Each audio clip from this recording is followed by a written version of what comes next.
நிறுத்தினும் உள்ளத்து கொள்ளும் தெய்வங்கள் உம்மை உய்யக்கோள் மறுத்தும் அவனோடே கண்டீர் மார்க்கண்டேயனும் கரியே கருத்த மனம் ஒன்றும் வேண்டா கண்ணன் அல்லால் தெய்வமில்லை இருப்பதெல்லாம் அவன் மூர்த்தியாய் அவர்க்கே இருமினே என்று பாடுகிறார். எங்கு பார்த்தாலும் பரம பாகவதர்களான ஸ்ரீ வைஷ்ணவர்களே காணப்படுகின்றனர் என்று பரம சந்தோஷம் பூரித்து நின்ற ஆழ்வார் காலதோஷத்தாலே மற்ற தெய்வங்களை தொழும் சில அவைஷ்ணவர்களையும் கண்டார். அவர்களையும் தன்னுடைய உபதேசத்தாலே திருத்த இந்த பாசுரம் அருளி செய்கிறார். உங்கள் நெஞ்சுக்குள்ளே நீங்கள் கஷ்டப்பட்டு நிறுத்திக் கொள்கிற, அதாவது இவர் பரதெய்வமாக இருக்கக்கூடும் என்று நிரூபிக்க ஒவ்வொரு பிரமாணமாக நீங்கள் தேடிப்பிடித்து தொழுகிற பிற தெய்வங்களானவை உங்களை அடியோடு ரட்சிக்க மாட்டார்கள் என்று நான் கூறவில்லை. அவை செய்யும் ரட்சணம் எல்லாம் நாராயணன் வழியாகவே அன்றி தாமாகவே ரட்சிக்கவில்லை என்றுதான் நான் சொல்கிறேன். இந்த விஷயத்திற்கு மார்க்கண்டேய சரித்திரமே ஒரு எளிய சாட்சியாக அமைகிறது என்கிறார் முன்னடிகளிலே. இதைத்தான் ஒன்றும் தேவும் பதிகத்திலே புக்கடிமையினால் தன்னை கண்ட மார்க்கண்டேயன் அவனை நக்க பிரானும் அன்றுய்ய கொண்டது நாராயணன் அருளே என்று முன்பே ஒருமுறை கூறினேன். அப்போது நீங்கள் அதை சரியாக கவனிக்கவில்லை என்றால் இப்போது மறுபடியும் ஒருமுறை கூறுகிறேன், கவனமாக கேளுங்கள் என்கிறார். இதை கேட்டதும் ஒரு சிலர் ஆழ்வாரிடம், நாங்கள் நீண்ட காலமாக மற்ற தெய்வங்களை அண்டி நின்று அவர்களிடம் ஈடுபாடு கொண்டு அடிமை செய்து வருகிறோம். இன்னும் சில நாட்கள் இந்த அனுஷ்டானங்களை முடித்துவிட்டால் பலன் கிடைத்துவிடும். அதன் பின்னர் நீர் கூறியபடி நாராயணனை வந்து சரணடைகிறோமே என்றிட, அதற்கு ஆழ்வார், ஒரு விஷயத்தை கஷ்டப்பட்டு அடைந்தால்தான் அது சிறந்தது என்று நீங்கள் ஏன் நினைக்கிறீர்கள் என்று எனக்கு புரியவில்லை. உங்கள் நெஞ்சுக்குள்ளே வலிய பிடித்து உட்கார வைத்து தியானிக்கப்படுகிற அந்த தேவதைகளின் உள்ளே அந்தராத்மாவாக இருந்து கொண்டு நாராயணன் அல்லவோ இப்படி அவர்களை நீங்கள் வணங்கும்படி தெய்வ நிலையில் நிறுத்தி வைத்துக் கொண்டு இருக்கிறான். பிடித்தாலும் புளியங்கொம்பாய் பிடிக்க வேணும் என்பார்கள் அல்லவா? ஏனென்றால் புளியங்கொம்பு உறுதியானது. ஆனால் முருங்கை போன்ற மரக்கிளைகள் எளிதில் முறிந்து விழுந்துவிடும். அதுபோல நீங்கள் நாராயணனை விட்டுவிட்டு இந்திரன், சந்திரன், பிரம்மன், ருத்ரன் போன்ற சிறு சிறு தெய்வங்களை தேடிப்பிடித்து வழிபடுகிறீர்கள். இப்படி உபாசிப்பதை மற்றவர் அறிந்தால் பரிகாசம் செய்வார்கள் என்றுதானோ என்னவோ உங்கள் மனத்துக்குள்ளேயே வழிபடுகிறீர்கள் என்கிறார். அந்த நாராயணனை விட இவர்கள் அடையத்தக்கவர்கள் என்று நினைத்தல்லவோ நீங்கள் இவர்களை வணங்குகிறீர்கள். அவர்களும் உங்களை உய்யும்படி செய்கிறார்கள், அதில் சந்தேகம் ஒன்றுமில்லை. ஆனால் இதையெல்லாம் அவர்கள் தாமாகவே செய்யவில்லை, அந்த நாராயணன் அருளை பெற்று அதன் மூலமாகவே செய்கிறார்கள் என்று உணருங்கோள் என்கிறார். நஹி பாலன சாமர்த்தியம் ருத்தே சர்வேஸ்வரம் ஹரிம் என்கிறது ஸ்ரீ விஷ்ணு புராணம். அதாவது அந்த சர்வேஸ்வரனாகிய ஸ்ரீஹரியை தவிர காப்பாற்றும் சாமர்த்தியம் என்பது வேறு யாருக்கும் இல்லையே.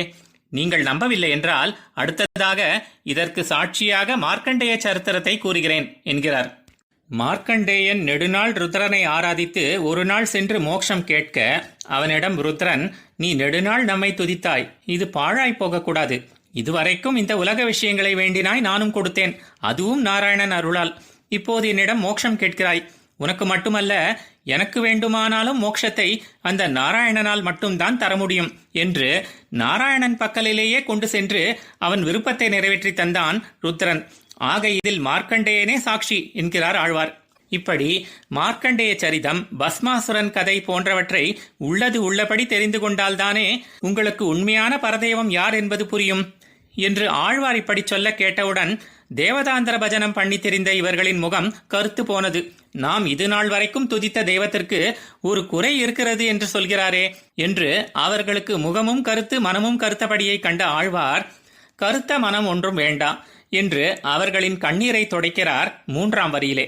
தாழ்ந்த தேவதைகள் குறித்து இவர்களே பரம்பொருள் என்று எண்ணும் தாழ்ந்த மனம் இனி உங்களுக்கு வேண்டாமே.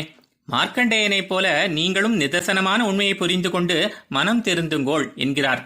யோ யோ யாம் யாம் தனும் பக்தக என்று பகவத்கீதையில் கூறியபடி எந்தெந்த பக்தன் எந்தெந்த பலனுக்காக எந்தெந்த தேவதையின் சொரூபத்தை நம்பிக்கையுடன் ஆராதிக்கிறானோ அந்தந்த பக்தனுக்கு அந்தந்த தெய்வத்தின் மீதான அசைக்க முடியாத நம்பிக்கையை நானே நிலை பெறச் செய்கிறேன் என்னும்படி சர்வே தேவா தேவகி புத்திர ஏவ என்று மகாபாரதத்தில் கூறியபடி அனைத்து தேவதைகளின் ரூபமாகவும் இருப்பது அந்த தேவகியின் புத்திரனே ஆகும்.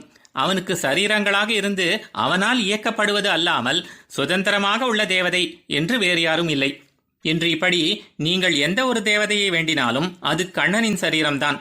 கண்ணனை தவிர வேறு தெய்வம் இல்லை. ஆக அவனை நேரடியாகவே வணங்கிவிடலாமே, எதற்கு மறைமுகமாக வணங்க வேண்டும் என்று கூறுகிறார். பாண்டவர்களின் அஞ்ஞான வாசத்தின் போது அக்ஷய பாத்திரத்தை கழுவிய பின் சாப்பிடச் சென்ற துர்வாச முனிவரின் வருகையால் கலங்கிய திரௌபதி கிருஷ்ணனை வேண்ட அவனும் அதில் ஒட்டியிருந்த ஒரு பருக்கையையும் கீரை இலையையும் உண்டு திருப்வா பபூவஸ் திரைலோக்கியம் தக்ஷணாத் அச்சுத தர்ப்பணாத் என்று கூறியவுடனே அகில லோகங்களின் பசியும் தீர கண்டோம் அல்லவா? இதுபோல வேறொரு தெய்வம் செய்ததை இதிகாச புராணங்களில் காண முடியுமா?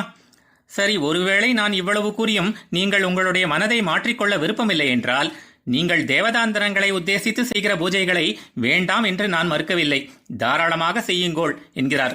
ஆனால் அந்த தேவதாந்திரங்கள் நாராயணனுடைய மூர்த்தியாக, அதாவது அவனுடைய சரீரமாக உள்ளவர்கள் என்கிற புரிதலோடு செய்யுங்கோள் என்கிறார். நித்திய கர்மம், அதாவது தினப்படி செய்ய வேண்டிய சந்தியாவந்தனம் போன்றவை, நைமித்திக கர்மம், அதாவது உபநயனம், திருமணம், சிராத்தம், கிரகணம் போன்ற குறிப்பிட்ட அல்லது விசேஷ காரணங்களுக்காக செய்பவை. மேலும் காமிய கர்மம், அதாவது ஹோமம், யாகம் போன்ற குறிப்பிட்ட பலனை பெறுவதற்காக செய்பவை ஆகியவற்றிலே அக்னேயே ஸ்வாஹா என்றும், இந்திராய ஸ்வாஹா என்றும், வருணாய ஸ்வாஹா என்றும் இப்படி பல பல தேவதாந்திரங்களின் பெயர்களை உச்சரித்து அவர்களுக்கு ஆராதனை செய்வதாக அமைந்திருந்தாலும், நாராயணனை உயிராகவும் அந்த அக்னி, இந்திரன் முதலான தேவதைகளை உடலாகவும் மனதில் புரிந்து கொண்டு இவர்களுடைய அந்தராத்மாவாக சர்வேஸ்வரனே உள்ளான், அவனுக்கே நாம் அளிக்கிறோம் என்று செய்வீர்களாக என்கிறார். ஆனால் இதைவிட நாராயணனை நேரடியாக ஆராதிப்பதுதான் சிறந்தது. முடியாவிட்டால் இதையாவது செய்யுங்கோள் என்கிறார். ஆழ்வார் எம்பெருமானார் ஜீயர் திருவடிகளே சரணம்.